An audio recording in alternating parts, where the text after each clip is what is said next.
ईमान,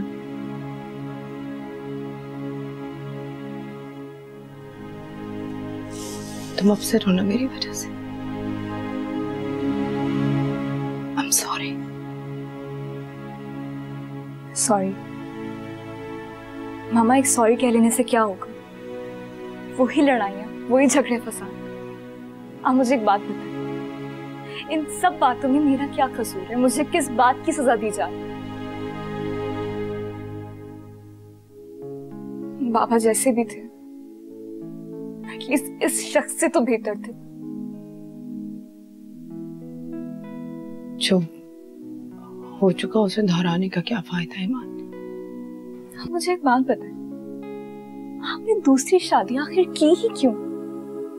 हमारे माशरे में अकेली औरत का इज्जत से जीना बहुत मुश्किल होता है ईमान। मैंने तो अपना और तुम्हारा बेहतर मुस्तकबिल सोचा था। मुझे क्या पता था कि ये अब तो पता चल गया ना आपको। मामा, इससे तो बेहतर था कि आप अकेली जिंदगी गुजार लेती। जो हुआ सो हुआ। अल्लाह बस तुम्हें अच्छा जीवन साथी दे, ऐसी मैं खुश हूँ। मामा please please, sick and tired of these things। इस तरह का टॉपिक मेरे सामने मत छेड़ा कर।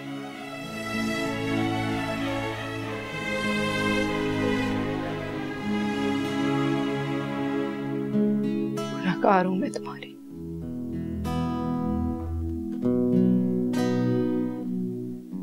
मैंने दिल दुखाया तुम्हारा।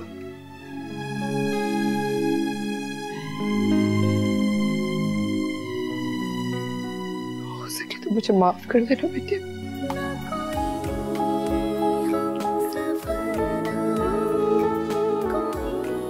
Trust me।